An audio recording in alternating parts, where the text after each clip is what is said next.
अहिले नेपालको यो घरबालको अवस्था अथवा बालको अवस्थालाई हेर्दाखेरि 67% मानिसहरू बालमा बस्ने गरेको चाहिँ हामीले पाएका छौँ। यो कुन आधारमा भन्नुभयो अथवा 67% को मापदण्ड के हो, आधार के हो भन्ने पनि यहाँलाई लाग्न सक्छ।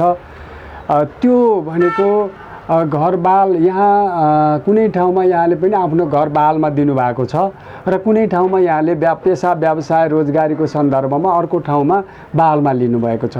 त्यो समेत अवस्थालाई हेर्दा पेसा व्यवसाय रोजगारी उद्योग कल कारखाना समेतको समग्र भूमिकालाई हेर्दाखेरि अहिले नेपालमा 67% मानिसहरू बालमा बसेर आफ्नो रोजगारी पेसा व्यवसायहरू सञ्चालन गरिआएको अथवा बालमा बसेर कारोबार गरेको अवस्था चाहिँ देखिन्छ। अहिले नेपालको कानुनी संरचना त पर्याप्त छैन नै। अहिले भएका कानुन एक त पूर्ण रूपमा कार्यान्वयन छैन, अर्को कुरा कानुन पनि पूर्ण छैन। त्यसकारणले हामीले के भनिरहेछौँ भने घरबाल सरोकार महासङ्घले यो कानुन अपुरो भयो। कानुन अपुरो भएको कारणले गर्दा राष्ट्रिय घरबाल नीतिको जरुरी छ। त्यो नीति निर्माण गर्नको निम्ति हामीले राज्यसँग आवश्यक पहल पनि गरेका छौँ। कुन कुन किसिमको कानुनहरू अथवा घरबालका सन्दर्भमा कुन कुन कानुनी संरचनाहरू जरुरी छ त्यो विषयमा पनि राज्यलाई घचघचाइरहेका छौँ। मैले यहाँलाई के अनुरोध गर्न चाहन्छु भने यो कोभिड-19ले अहिले मुलुकमा ठुलो गम्भीर प्रभाव पारेको छ। तपाईँ हामीलाई थाहा भएकै कुरा हो, यसमा मैले केही भनिरहनु पर्ने अवस्था पनि छैन। यो अवस्थामा अहिले विभिन्न तहमा कानुनहरूले चाहिँ काम गर्नुपर्नेमा अहिले हाम्रो एउटा कानुनले मात्रै काम गरेको अवस्था छ।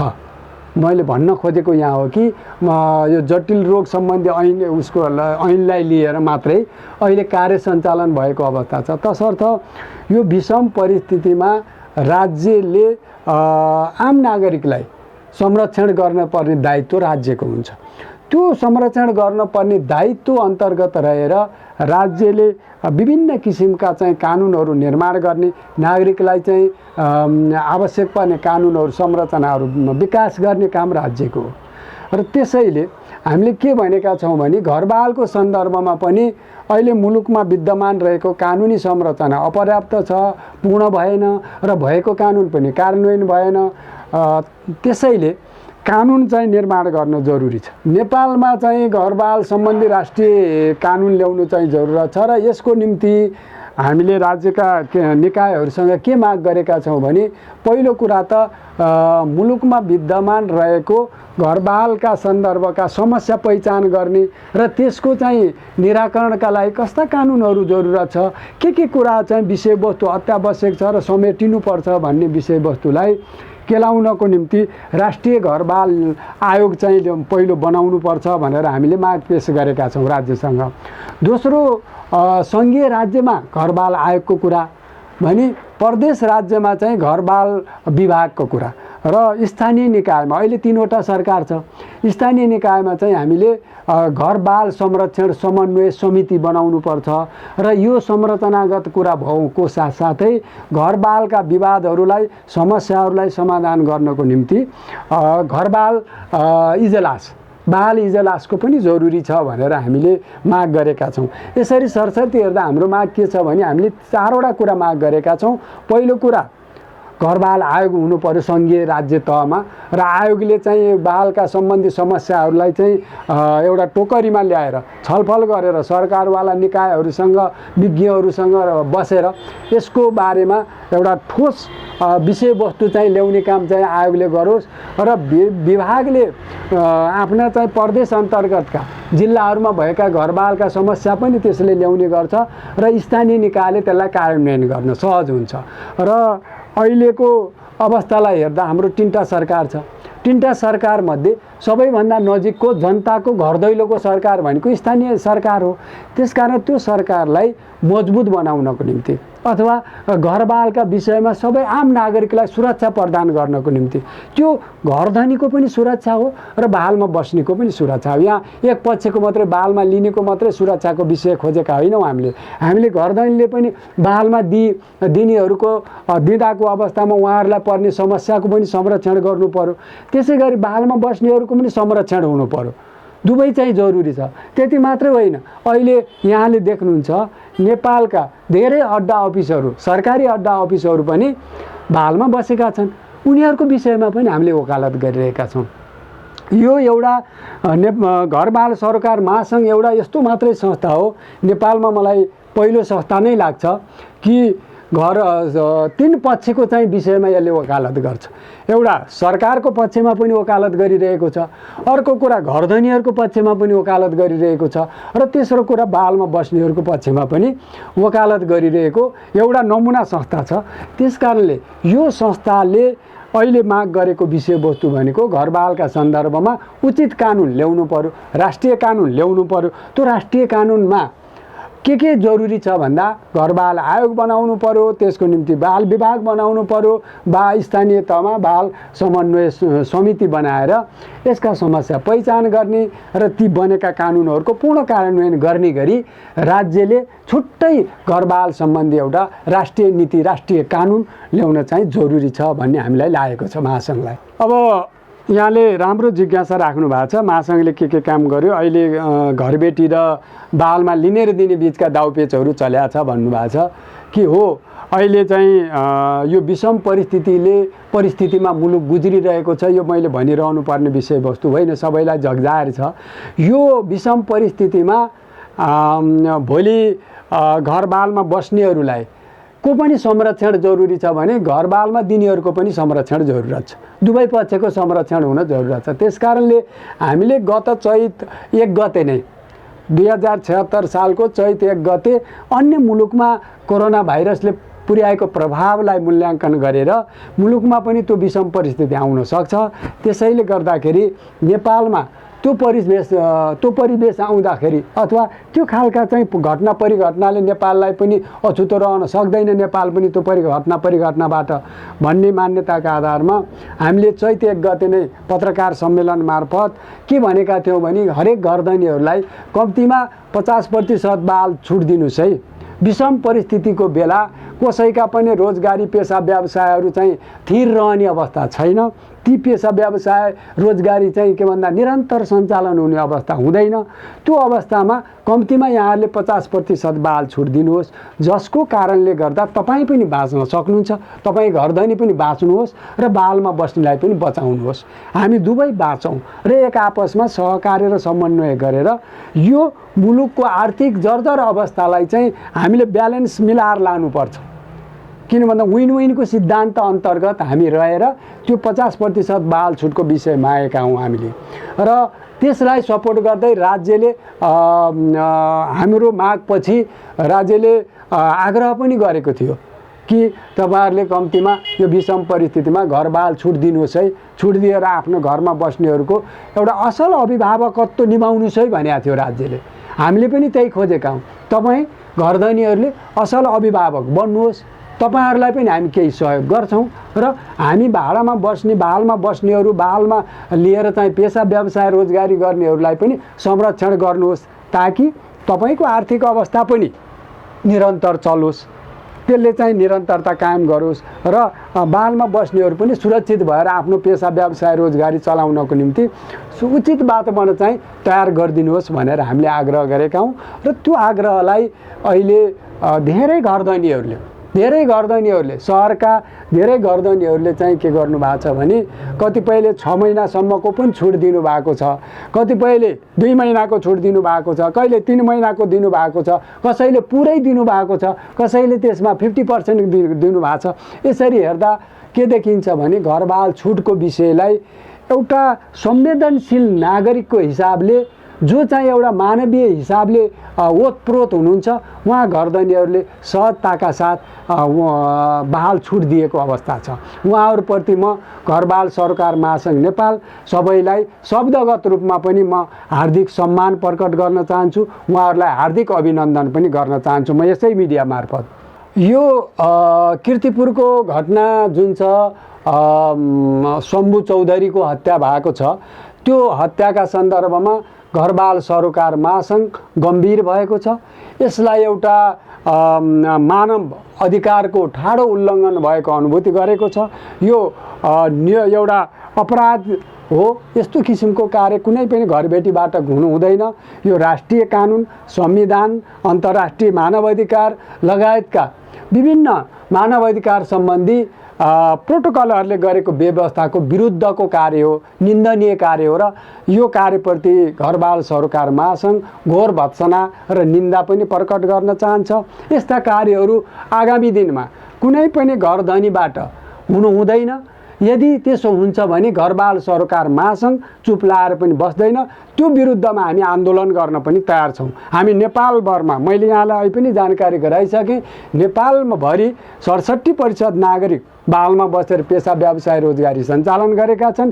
ती नागरिकले अरू 44% नागरिकलाई के अरे 44% नागरिकहरूलाई पनि हेरेको छ। 67% नागरिक बालमा बस्छन्।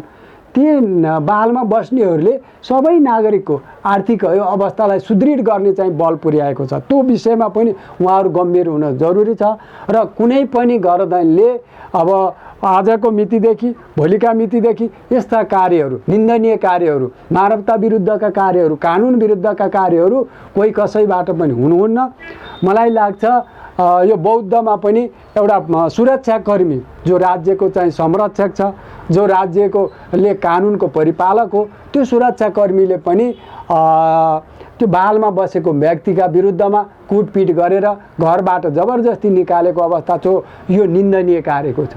यसलाई पनि मैले निन्दनीय कार्यको रूपमा महासङ्घले लिएको छ र यस्ता कार्य नगर्न पनि म सबै घरधनीलाई चेतावनी पनि दिन चाहन्छु। साथै अहिलेको यो विषम परिस्थितिमा यहाँहरूलाई हरेक नागरिकलाई रात दिन आफ्नो स्वास्थ्यको प्रवाह नगरेर, आफ्नो जीवज्यानको प्रवाह नगरेर सुरक्षाकर्मीले चाहिँ यहाँहरूलाई चाहिँ सुरक्षा गरिरहेको छ।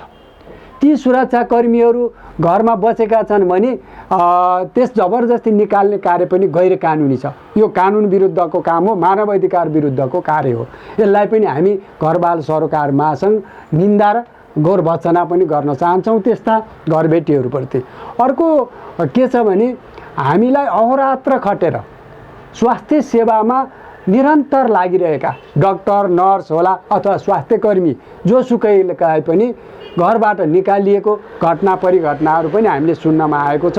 त्यो प्रति पनि हाम्रो गम्भीर ध्यानाकर्षण भएको छ र त्यस्ता कार्यप्रति घरबाल सरोकार महासङ्घ नेपाल घोर निन्दा प्रकट गर्दछ। आगामी दिनमा त्यस्ता कार्यहरू कोही कसैबाट पनि नहोस्। आजकै मितिबाट त्यस्ता कार्यहरू एउटा मानव भएर जिउने वातावरण सिर्जना गर्न पनि म सबै घरधनीलाई आग्रह गर्न चाहन्छु। हामीले कीर्तिपुर घटनाका सन्दर्भमा यहाँले जिज्ञासा उठाउनु भएको छ कि शम्भुलाल चौधरी बालमा बस्ने मान्छेको हत्या गरिएको छ, घरधनीबाट हत्या भएको छ भन्ने चाहिँ कुरा बाहिर आयो, मिडियामा पनि आएको छ। त्यसपछि हामीले त्यो घटनाका विषयमा चाहिँ बडो निहालेर हेरेका छौँ। के छ त त्यो घटनाका सन्दर्भमा अहिलेसम्म राज्यले के गरेको छ अथवा राज्य पक्षबाट के कामहरू भइरहेको छ र गैर राज्य पक्षबाट के काम भएको छ, त्यो विषयवस्तु पनि हामीले निहालेर हेरेका छौँ।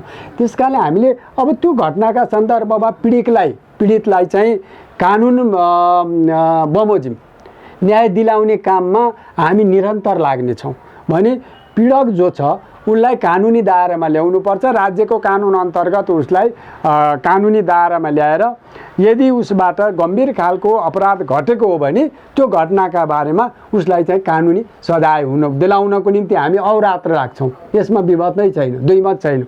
हामी यसमा पीडित पक्षलाई पनि त्यति मात्र होइन, पीडित पक्ष को जुन बालबच्चाहरू छन् अहिले घरमा चाहिँ उनीहरूको चाहिँ घर बालमा बसिरहेका मानिसहरू एउटा बिचिल्लीका अवस्थामा छन्, तिनीहरूको लागि उचित पालन पोषण अथवा शिक्षा दीक्षा अन्य उपचारको लागि पनि राज्यले आवश्यक सहयोग गर्नुपर्छ भन्ने कुरा पनि हामी राज्यसँग माग राखेका छौँ।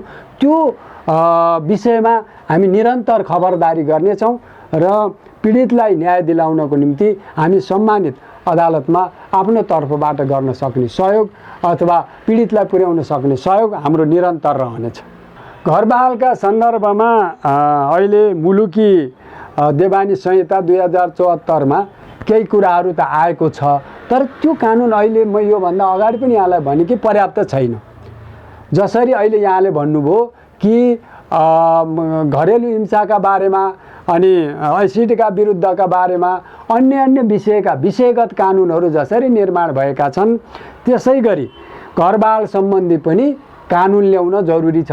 त्यो कानुन जरुरी भएकै कारणले हामीले राज्यलाई के भनेका छौँ भने घरबाल सम्बन्धी छिटोभन्दा छिटो राष्ट्रिय कानुन ल्याउनु पर्यो, विषयगतै कानुन हुनु पर्यो, घरबालको छुट्टै कानुन हुनु पर्यो, जसले गर्दाखेरि घरबालका विवादलाई समाधान गर्नको निम्ति, घरबालमा परेका समस्याहरू पीडा मर्काहरूलाई चाहिँ राख्नको निम्ति, छुट्टै त्यसका मुद्दाहरूलाई हेर्नको निम्ति पनि घरबाल इजलास चाहिन्छ अथवा बाल इजलासको चाहिँ गठन गर्नुपर्छ, ताकि त्यसले घरबालका विषयहरू समस्याहरू सम्बोधन गर्न, त्यसलाई चाहिँ निराकरण गर्न सहजीकरण हुन्छ भनेर हामीले भनेका हौँ र यसै सन्दर्भमा घरबाल आयोगको कुरा पनि उठाएका हौँ। त्यति मात्र होइन, घरबाल विभाग प्रदेश स्तरमा पनि विभाग रहनुपर्छ र प्रदेश स्तरका कानुनमा पनि घरबालका विषयहरू समेटिनु पर्यो। सङ्घीय सरकारले राष्ट्रिय घरबाल नीति ल्याउनु पर्यो हाम्रो माग।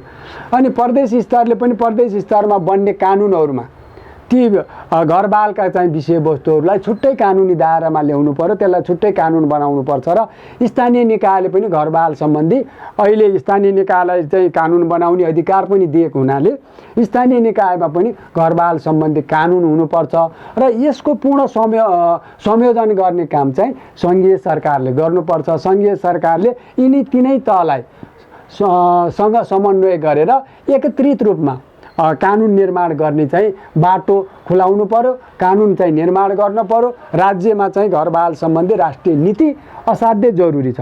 त्यही नभएकै कारणले अहिले हामीले थुप्रै बालका विषयका घटनाहरू हामीले परिघटनाहरू देखिरहेका छौँ, भोगिरहेका छौँ। बालमा बस्नेहरू मान्छेलाई धेरै समस्या छ। घरबेटीले तपाईँको मन लागेको बेलामा भाडा उठाउने, मन लागेको बेलामा चाहिँ भाडा बढाउने, मन लागेको बेलामा चाहिँ उसले भाडाबाट निकाल्ने, अनि मन लागेको जति भाडा चाहिँ मनपरी दरमा कुनै निश्चित छैन। त्यस कारणले घरबाल कानुन आउनुपर्छ। त्यो किन आउन जरुरत छ, के को लागि जरुरत छ भन्ने पनि यहाँलाई जिज्ञासा लाग्न सक्ला। किन जरुरत छ भने यी सबै तहमा, सरकारका तिनै तहमा यो घरबाल सम्बन्धी कानुन आयो भने एउटा वैज्ञानिक बाल दरको पनि निर्धारण हुन जान्छ, जसले गर्दा कुनै पनि घरदैनले मनपरी रूपमा बाल बढाउने अवस्थाको पनि अन्त्य हुन्छ, पहिलो कुरा। दोस्रो कुरा, अहिले मुलुकमा घट्ने विभिन्न घटना परिघटनाहरूसँग सम्बन्धित रहेका पक्षहरू यहाँको घरमा बस्न सक्छन्, मेरो घरमा बस्न सक्छन्, अथवा यहाँको छिमेकमा बस्न सक्छन्। ती घटना परिघटनाका अपराधीहरूलाई पत्ता लगाएर कानुनी दायरामा ल्याउनलाई सहजीकरण गर्नको निम्ति पनि घरबाल कानुन जरुरी छ। त्यति मात्र होइन, स्थानीय निकायमा घरबालको अहिले यथोचित तपाईँको रेकर्ड केही छैन। कुनै पनि राज्यसँग अहिले खोज्नुभयो भने घरबालमा बस्नेहरूको यथार्थ विवरण अहिलेसम्म पनि राज्यसँग छैन।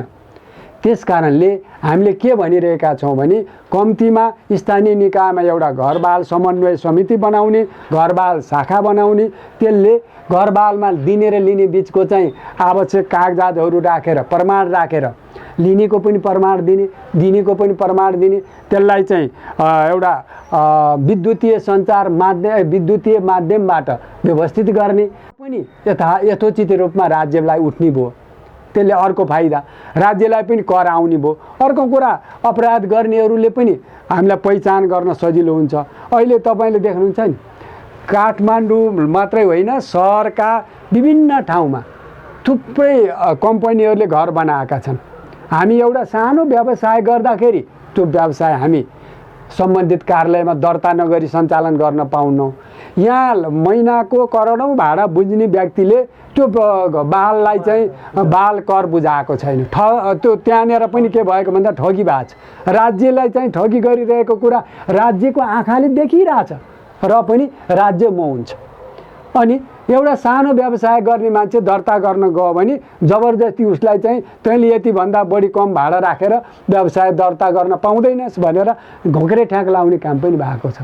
त्यसैले म के भन्न चाहन्छु भने घरबाललाई व्यवस्थित गर्ने हो भने यो घरबाल पनि एउटा पेसा हो भनेर दर्ता गरिदिनु पर्यो। घरबाललाई पनि पेसाको रूपमा चाहिँ दर्ता गरेर प्रमाणपत्र दिने व्यवस्था गरिदिनुपर्छ। त्यति गर्न सक्यो भने कम्तीमा मेरो घरमा कतिवटा कोठा भाडामा जान्छ, कति चाहिँ मैले भाडा बुझ्छु त्यसको राज्यलाई तिर्न पर्ने निश्चित कर पनि म राज्यलाई बुझाउँछु। भोलि म भाडामा बस्दाखेरि मेरो पनि सुरक्षा हुन्छ, किन मैले राज्यलाई कर तिरेको छु भनेपछि राज्यले भोलि मेरो विरुद्धमा परेका मुद्दाको बारेमा पनि सुनवाई गर्छ। सुनवाई गर्ने निम्ति पनि यो जरुरी छ। त्यसले गर्दा के हुन्छ, घरधनीलाई पनि फाइदा पुग्छ, घरधनीको पनि बाल चाहिँ भोलि समस्या भएन। अर्को कुरा, बालमा बस्नेको पनि सुरक्षा र ग्यारेन्टी भयो। म पेसा व्यवसाय गर्छु, लगानी गर्छु, घरमा मैले कुनै पेसा अथवा उद्योग कल कारखाना व्यवसाय दर्ता गर्नुभन्दा पहिला म बाल एग्रिमेन्ट गर्छु। बाल सम्झौता गर्दाखेरि आवश्यक कागजातहरू पेश गर्छु।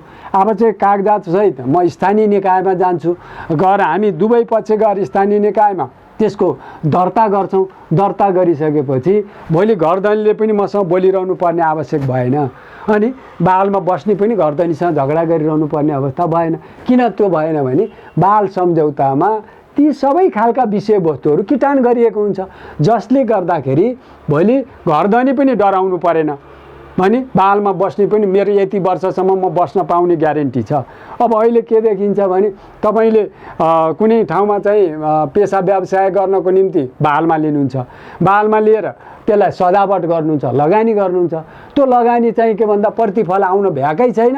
2 वर्षपछिलाई घरबेटलाई रिस उठ्यो भने तपाईँलाई निस्केर जा भनिदिनुहुन्छ, अनि त्यति बेला तपाईँको लगानी पनि डुबिरहेको अवस्था छ भने त्यो बालमा बस्नेको सुरक्षा पनि भएन। त्यस कारणले बालमा बस्नेको सुरक्षाको निम्ति अनि बालमा दिनेको सुरक्षाको निम्ति र बाल दरलाई निश्चितता प्रदान गर्नको निम्ति अनि बाल दरको अवधि, बालको अवधि पनि निश्चित हुनुपर्छ। बालमा बस्ने पेसा व्यवसाय गर्नेहरूलाई छुट्टै एउटा तोक दिनु पर्यो, बसोबास गर्नेलाई छुट्टै अवधि किटान गर्नुपर्छ, अनि उद्योग कल कारखाना चलाउनेहरूलाई छुट्टै अवधि किटान गर्नुपर्छ। यसरी बालमा दिने समय अवधि पनि छुट्टा छुट्टै रूपमा किटानी गरेर दिनु पर्यो, जसले गर्दा भोलि त्यो लगानीकर्ताको पनि लगानी सुरक्षित हुन सकोस्। र बालमा दिनले मैले यति वर्षलाई बालमा दिएको है, म त्यो बिचमा बोल्नु हुँदैन। उनले कानुन उल्लङ्घन गर्यो, गैर कानुनी काम गर्यो भने हामी सम्बन्धित निकायमा उजुरी गरेर उसलाई हटाउन सक्ने पाटो त छँदैछ। तर त्यो बिचमा पनि मनमुटाव होला, व्यक्तिगत रूपमा चाहिँ रिसिभी आउला। र अर्को कुरा के पनि देखिएको छ भने यो अहिले सहरका मूलमूल सहरहरूमा यहाँले गरेको पेसा व्यवसाय राम्रोसँग चल्यो भने त्यो पेसा व्यवसायबाट तपाईँलाई खुट्टा तान्ने प्रवृत्ति बढ्छ। त्यो बढ्नको निम्ति, त्यो बढेको प्रवृत्तिलाई रोक्नको निम्ति पनि हामीले एउटा चाहिँ कानुन निर्माण गर्न जरुरी छ। स्थानीय निकायमा चाहिँ त्यसलाई दर्ता गर्न जरुरत छ। र मैले अहिले यहाँलाई भने जसरी नेपाल सरकारले कुनै पनि जग्गाको पास गर्नुभन्दा अगाडि घरबाल दर तोक भनेको छु मैले, जसरी जग्गा पास गर्नु अगाडि चाहिँ राज्यले मूल्याङ्कन तोक दिएको छ नि, हरेक ठाउँको राज्यले मूल्याङ्कन गरेको छ। त्यो जग्गा पास गर्नु जानुभन्दा अगाडि हामीले मूल्य सूची हेर्छौँ। यो मेरो ठाउँको जग्गाको 1 आनाको 1 रोपनीको 1 बिघाको 1 कट्ठाको कति पैसा पर्छ भनेर हामी हेर्छौँ। त्यसरी नै घरबालको पनि ठाउँ, अवस्था, आर्थिक कारोबार, बजारको सुविधा, पहुँच लगायतका थुप्रै विषयहरूलाई हेरेर राज्यले के गरिदिनु पर्यो भने एरिया तोकेर यो एरियाको यति स्क्वायर फिटको यो मूल्य दर छ, घरबाल यतिभन्दा बढी लिन पाइन्न भनेर किटानी साथ उल्लेख गरिदिनुपर्छ। अब हामीले घरबाल सरकार महासङ्घले राज्यका चाहिँ अहिले मैले भने राज्यका 3 तहले, सङ्घीय सरकारले, प्रदेश सरकारले र स्थानीय सरकारले घरबाल सम्बन्धी आवश्यक राष्ट्रिय नीति तत्काल जारी गर्न जरुरत छ। त्यो तत्काल ल्याउनु पर्छ, जसको कारणले गर्दा घरबालबाट पीडित हुन पुगेका, चाहे घरधनी हो, चाहे बालमा लिने हो, चाहे सरकार, सबै पक्षलाई सम्बोधन हुने गरी राष्ट्रिय घरबाल नीति ल्याउनको निम्ति म यो मिडिया मार्फत पनि राज्यलाई पुनः आग्रह गर्न चाहन्छु। पहिलो कुरा। दोस्रो कुरा, हामीले अन्य सङ्घ संस्थाहरू, हाम्रो धेरै सङ्घ संस्थाहरू, वित्तीय सङ्घ संस्थाहरू पनि छ, त्यो सङ्घ संस्थाले पनि यो घरबालका विषयमा आवाज उठाउनको निम्ति यहाँहरूको एकैबद्धताको निम्ति, यहाँहरूले हामीलाई चाहिँ हामीसँग हातेबाल गर्नको निम्ति म सबै सङ्घ संस्थाहरू, सबै महासङ्घहरू नेपालमा मलाई धेरै सङ्घ संस्थाहरूले बालमा लिएर आफ्ना अफिसहरू, कार्यालयहरू सञ्चालन गर्नुभएको छ। आफूलाई पनि घरबालका समस्याहरू उहाँहरूसँग पनि दिउँका तिउँ छ, वो नबोलिएको होला, तर यो समस्या व्यापक छ। त्यसकारण यसलाई एकरूपता ल्याउनको निम्ति, सम्बोधन गर्नको निम्ति, राज्यलाई गजगज्याउनको निम्ति पनि ती निकायहरूले घरबाल सरकार महासङ्घसँग समन्वय गर्नको निम्ति पनि म यो मिडिया मार्फत हार्दिक अनुरोध गर्न चाहन्छु, ताकि हामी सबै एकैबद्ध भएर राज्यमा कस्तो कानुन ल्याउन उपयुक्त छ, घरबालका विषयमा कस्तो कानुन जरुरी हो, त्यो विषयमा पनि हामी छलफल गरौँ र एउटा निचोड निकालेर राज्यलाई त्यो कानुन निर्माण गर्नको निम्ति दबाब दिउँ भनेर म सबै अन्य निकायहरूसँग पनि म आग्रह गर्न चाहन्छु। उहाँहरूलाई म चाहिँ हामीसँग एकैबद्धता भएर अगाडि हिँड्नको निम्ति म आग्रह गर्न चाहन्छु। यो घरधनीहरूले वास्तवमा चाहिँ के भन्दा राज्यलाई तिर्ने कर हो। मैले यहीँनिर जोड्न चाहेँ कि राज्यले के गर्नु पर्यो भने सबै घरधनीहरू जसले बालमा लाउनुहुन्छ उहाँहरूलाई चाहिँ बाल लगाउनेहरूको एउटा पेसा चाहिँ दर्ता गरिदिनु पर्यो। दर्ता गरेर उहाँहरूलाई चाहिँ प्रमाणपत्र दिनुपर्छ, जसको मैले 5वटा कोठा बालमा लाउँछु भने मैले 5वटा कोठा बालमा दिने इजाजत लिनु पर्यो, राज्यसँग लिएर मात्रै चाहिँ के भन्दा बालमा लाउने व्यवस्था हुनु पर्यो।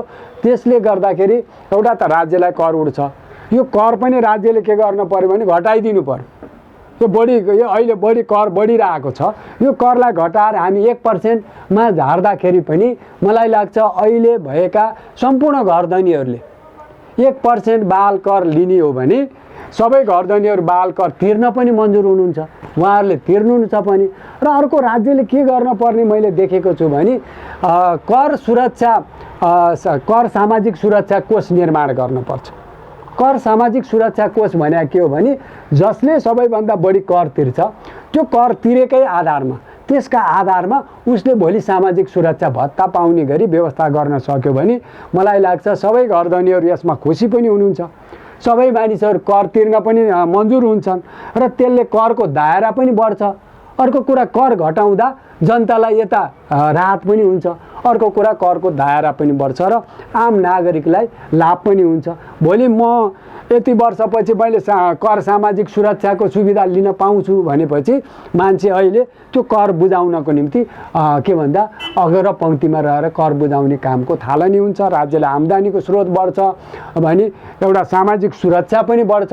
अर्को कुरा घरबालमा लिने दिनेहरू बिचको समन्वय पनि बढ्दै जान्छ, राज्यलाई फाइदा पनि हुन्छ, अपराधहरू घट्न सक्छ। यी थुप्रै कुराहरूले गर्दा पनि घरबाल सम्बन्धी करलाई घटाउने र करलाई चाहिँ यथोचित रूपमा चाहिँ बाल कर चाहिँ लिने, त्यसको निम्ति एउटा प्रमाणपत्र दिने व्यवस्था गर्नुपर्छ। अर्को कुरा यहाँले राख्नु भएको थियो घर कर चाहिँ कर तिर्ने दायित्व राज्यको, कर तिर्ने दायित्व घरधनीको। राज्यले मैले राज्यको भने राज्यको नै कि अहिले कर के गर्ने गरिएको छ भने सम्बन्धित को पेसा व्यवसाय दर्ता गर्नेसँग जबरजस्ती उठाउने काम भएको छ हो, तर त्यो कर तिर्ने दायित्व त घरधनीको हो नि। त्यो करधनीलाई बालमा दिनेलाई उसँग चाहिँ राज्यले कोअर्डिनेसन गर्न पर्यो। त्यसैले मैले अहिले भनेको थिएँ स्थानीय निकाय सबभन्दा नजिकको सरकार हो, स्थानीय निकायले यसको समन्वय गर्नुपर्छ र घरधनीहरूसँग बाल कर लिने गर्नुपर्छ। अहिले धेरै व्यवसायहरू धेरै यो व्यवसाय गर्नेहरू उद्योगपतिहरू आफैले कर तिर्दिनुपर्छ। त्यसमा घरधनीले के भन्छ आफ्नो भाडा पनि लिइरहेको छ, मलाई तैँले यति भाडा दिनुपर्छ भनेर पनि भाडा लिन पनि बाध्य बनाएको छ, अनि त्यो आफूले लिएको भाडा बराबरको कर पनि तिर्दैन।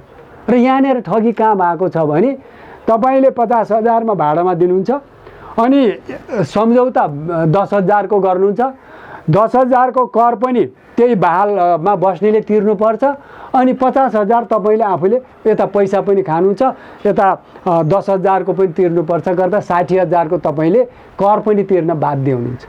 साहुलाई पनि तिर्न पर्यो, राज्यलाई पनि तिर्न पर्यो। हामी त अहिले वास्तवमा बालमा बस्नेहरू दोहोरो मर्कामा छौँ। यो मर्काको अन्त्य गर्नको निम्ति पनि राज्यले यो बाल व्यवसायलाई व्यवसायको रूपमै दर्ता गरेर मात्रै बालमा लगाउने परिपाटी गर्यो भने यस्ता कुराहरूको अन्त्य हुन जान्छ र भोलि राज्यलाई पनि करको दायरा बढ्छ अनि नागरिकलाई बालमा लिनेलाई बालमा दिने सबैको सुरक्षा हुन्छ। त्यसैले म के भन्न चाहन्छु भने यो बालमा लिनेहरूले नै तिर्ने होइन, यो बालमा दिनेहरूले तिर्ने हो कर भनेको, कानुनले त्यही। तर यदि बालमा लिनेहरूले तिर्नु भएको छ भने पनि यहाँहरूले बाल बुझाउँदाखेरि त्यो कर तिरेको करको प्रमाण चाहिँ सम्बन्धित घरधनीलाई बुझाउने र त्यो बाल कट्टी गरेर मात्रै कर कट्टी गरेर मात्रै दिने व्यवस्था चाहिँ गर्नुपर्छ भन्ने मैले चाहिँ राख्न चाहेँ। कुनै पनि व्यक्तिलाई लिखित रूपमा सम्झौता गरेको छ भने सम्झौता बमोजिम कर बालमा लिएको दिएको कुरा तपाईहरु दुईजना बालमा लिने र दिने बीचमा भएको सम्झौतामा लेखिएका कुराहरूको हकमा सम्झौता बमोजिम हुन्छ। यदि सम्झौतामा 5 वर्ष 10 वर्ष अथवा कति वर्ष किटान गरिएको छ त्यो किटान अवधिसम्म त्यो व्यक्तिलाई निकाल्न पाइँदैन। यदि उसले कानुन विपरीतको कार्य गरेको छ भने त्यो प्रमाणित भएको अवस्थामा त्यो छुट्टै कुरा भयो। तर सम्झौतामा चाहिँ लेखिएका विषयवस्तुको परिपालना गर्ने त्यसलाई मान्ने दायित्व भनेको दुवै पक्षको हुन्छ, पहिलो कुरा। दोस्रो कुरा, यदि कुनै व्यक्तिले बालमा लिने र दिने बीच सम्झौता नगरिकन लिने र दिने कार्य भएको छ भने पनि 5 वर्षसम्म हटाउन पाइन्न भन्ने कानुनमा व्यवस्था गरिएको छ। त्यसकारणले 5 वर्षसम्म कम्तीमा बसेको 5 वर्षसम्म उसलाई घरबाट निकाल्न मिल्दैन, पाइँदैन। त्यो यदि गरिएको छ भने पनि त्यो गैर कानुनी त्यो छ, कानुनमा व्यवस्था छ। अर्को एडभान्स लिने विषयवस्तु चाहिँ कानुनमा त्यसरी उल्लेखै गरेको छैन। एडभान्स लिने भन्ने छैन, यो व्यावहारिक चलनमा एडभान्स लिने र दिने गरिएको छ। तर यो कानुन छैन। किन भन्दा मैले जति समय उपभोग गर्छु उपभोग गरेको बाल दिने हो। मैले तपाईलाई एडभान्स दिएँ भने त एडभान्सको मलाई ब्याज दिनु पर्यो नि त। मेरो पैसा एडभान्स लिइसकेपछि एडभान्सको ब्याज त दिएको छ, दिँदैन। म यति लिनुपर्छ, त्यो कानुनमा चाहिँ एडभान्स लिएर दिने परिपाटी चाहिँ छैन। यो व्यावहारिक चलन मात्रै हो। त्यसैले यस्तो कार्य चाहिँ गर्न मिल्दैन।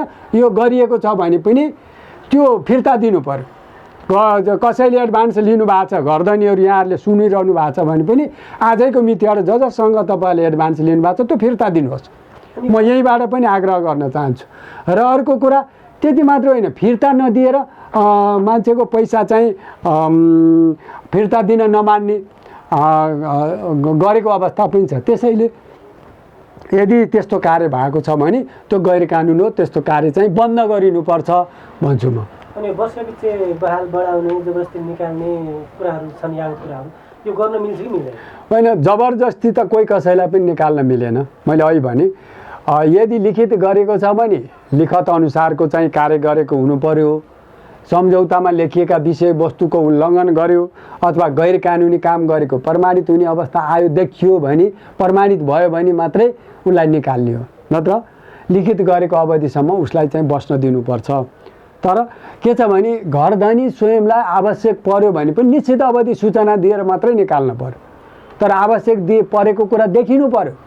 मलाई आवश्यक पर्यो भनेर तपाईलाई मैले निकाल्ने अनि फेरि अर्को मान्छेलाई 1 महिनापछि बालमा दिने गऱ्यो भने त्यो फेरि मिल्दैन। त्यो भोलि बालमा दिएको कुरा पनि बदर हुन्छ। त्यसकारणले कोही पनि व्यक्तिलाई जबरजस्ती निकाल्ने कुरा गर्न पाइँदैन। र यो बाल दर पनि एउटा निश्चित अवधि किटान गरेर वृद्धि गर्ने हो। यो चाहिँ जहिले मल्ला उहिले बढाउने, बाल दर बढाउने होइन। लिखित छ भने लिखितमा लेखिए अनुसारको गर्नु पर्यो।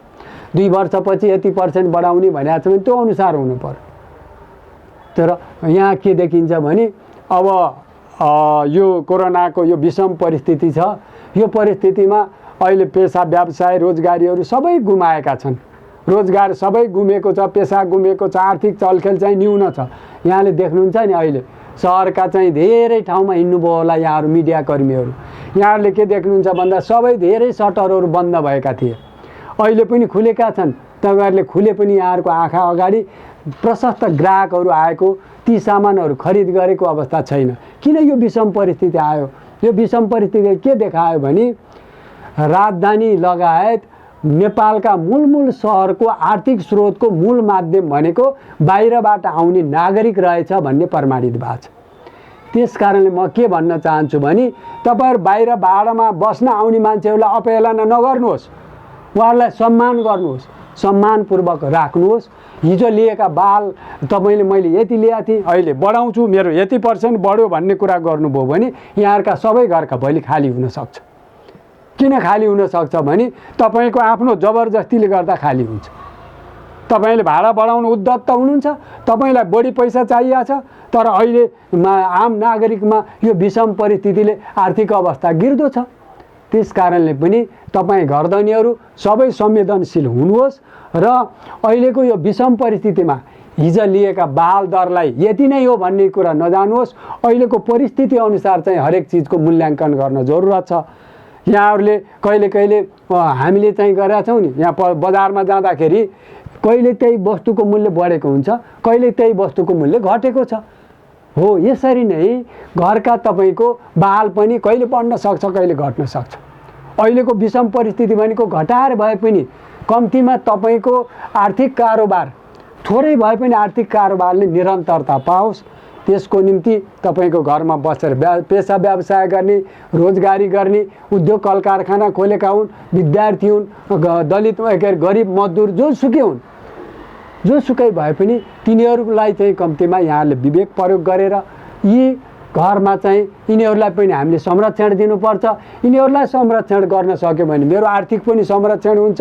आर्थिक संरक्षण गर्न सक्यो भने म पनि जिउन सक्छु, बालमा बस्ने मान्छे पनि जिउन सक्छ भन्ने विषयवस्तुलाई सबै घरधनीहरूले बुझिदिन हुन र अहिले तपाईहरुका खाली भएका घरमा सबै भोलि चाहिँ गाउँबाट आएका, अन्य ठाउँबाट आएका नागरिकहरूलाई सुरक्षित र मर्यादित बसोबास गर्ने, आफ्नो पेसा व्यवसाय रोजगारी सञ्चालन गर्ने र तपाईलाई 2-4 पैसा त्यही आफ्नो रोजगारी पेसाबाट कमाएर तपाई साउलाई पनि दिने र आफ्नो जीवन पनि चलाउनको निम्ति सहज वातावरण सिर्जना गर्न पनि म यही मिडिया मार्फत सबैलाई आग्रह गर्न पनि चाहन्छु। यो महासङ्घमा सिधै गुनासा भन्दा पनि हाम्रो महासङ्घ अन्तर्गतका जिल्ला समितिहरू छन्। ती जिल्ला समितिहरूमा घरबालका यस्ता गुनासाहरू आइरहेको छ, आएका छन् र हामीले यिनीहरूलाई उचित रूपमा दुवै पक्षलाई राखेर मेलमिलापको माध्यमबाट, छलफलको माध्यमबाट उहाँहरू दुईटालाई राखेर एक आपसमा चाहिँ कुराकानीको माध्यमबाट, विभिन्न माध्यमबाट हामीले त्यो समस्यालाई सम्बोधन गरेर पठाएको अवस्था छ। जटिल केसहरू आउँदा हामी कुनै अवस्थामा हामी अदालत पनि जानुपर्ने हुन्छ। त्यो बाहेक अहिले हामीसँग आएका, मलाई लाग्छ हाम्रा जिल्लामा आएका 75% केसहरू, 75% चाहिँ समस्याहरू आपसी समझदारीमा राखेर घरबाल सरकार महासङ्घका नेतृत्वमा रहेका अथवा घरबाल सरकार महासङ्घको आबद्धतामा रहेका जिल्ला समितिहरूले यी कामहरू गरिआएका छन्। त्यो घरबेटीको र चाहिँ बालमा बस्नेको बाल विवाद हुन सक्छ अथवा उहाँहरूको बिचका अन्य विवादहरू घरका विषय हुन सक्छ अथवा बाल तिरेको नतिरेको विषय हुन सक्छ। यी सबै विषयमा चाहिँ हाम्रो जिल्ला समितिमा आएका उजुरीहरूलाई, आएका निवेदनहरूलाई हामी बस्छौँ। हाम्रा समितिका चाहिँ साथीहरू बस्नुहुन्छ, उहाँहरूले चाहिँ दुवै पक्षलाई राखेर आपसी सहमतिले, छलफलले त्यसलाई टुङ्गो लगाउने काम गरेको छ। त्यसकारणले म के भन्न चाहन्छु भने यदि तपाईहरुलाई पनि यस्ता खालका समस्याहरू छन् भने हाम्रा जिल्ला समितिहरूसँग सम्पर्क गर्ने, ती समस्या समाधानको निम्ति यहाँहरूले त्यहाँसम्म निवेदन उजुरी दिने अथवा हामीलाई चाहिँ एउटा समन्वयकारी भूमिका निर्वाह गर्नको निम्ति म सबै वातावरण सिर्जना गर्नको निम्ति पनि म सबै घरधनी, बालमा बस्ने, नेपाल सरकार, अन्य सरकारवाला निकायहरूसँग म आग्रह गर्न चाहन्छु। साथै अहिलेको यो विषम परिस्थिति छ। अहिले हामी ले एउटा चाहिँ महामारीको द्वन्द्व, म त यो महामारीको अदृश्य द्वन्द्व भन्छु, म दृश्य भन्दा नि अदृश्य द्वन्द्व हाम्रो मनमा पीडा छ। अहिले आर्थिक अवस्था गिर्दो छ। कोही कसैले पनि चाहेअनुसारको पेसा व्यवसाय सञ्चालन गर्न सकिरहेको अवस्था छैन। बाहिर हिँड्दा पनि हामी डराउनु पर्ने छ। भित्र बस्दाखेरि पनि के छ भने कोही साथीहरू कोही आउनुभयो भने पनि यसले कोरोना बोकेर आछ कि भन्ने हामीलाई शङ्का उपशङ्का हुने अवस्था छ। त्यस कारणले हामी सबै सुरक्षित बसौँ, राज्यको नीति नियमको पनि पालना गरौँ, निर्देशनको पनि पालना गरौँ, विश्व स्वास्थ्य सङ्गठनको निर्देशनको पनि पालना गरौँ। हामी स्वयं सुरक्षित हुने हो। हामी स्वयं सुरक्षित हुन सक्यौँ भने हामी जीवन रहेन सबै चिज रहने हो। त्यस कारणले आफूलाई सुरक्षित राख्नको निम्ति पनि म घरबाल सरोकार महासङ्घ केन्द्रीय अध्यक्षको हिसाबले सबै आम नागरिक, आम दाजुभाइ दिदीबहिनीहरू, आमा बुवाहरूलाई चाहिँ ती स्वास्थ्य निर्देशनको पालना गर्दै सुरक्षित रहन पनि म आग्रह गर्न चाहन्छु। र अन्त्यमा घरबाल सरोकार महासङ्घलाई यहाँले यो मिडियाले समय दिएर आफ्ना विचारहरू राख्ने, अभिव्यक्त गर्ने जुन अवसर प्रदान गर्नुभयो त्यसको लागि म आयोमेल.com मिडियाप्रति र मिडियाको चाहिँ परिवारप्रति म हार्दिक धन्यवाद दिन चाहन्छु। र भोलिका दिनमा पनि तपाईहरु जस्तै मिडियाकर्मीहरूले हाम्रा घरबालका विषयहरूलाई आम नागरिक समक्ष पुर्याउने र ती समस्याहरूलाई चाहिँ हामीसँग ल्याएर एउटा ती समस्यालाई सम्बोधन गर्नको निम्ति सहजीकरण गर्ने काम चाहिँ यहाँहरूबाट पनि हुनेछ भन्ने मैले अपेक्षा पनि गरेको छु। र यो मिडियालाई पुनः धन्यवाद दिँदै म बिदा पनि हुन चाहन्छु। नमस्कार, धन्यवाद।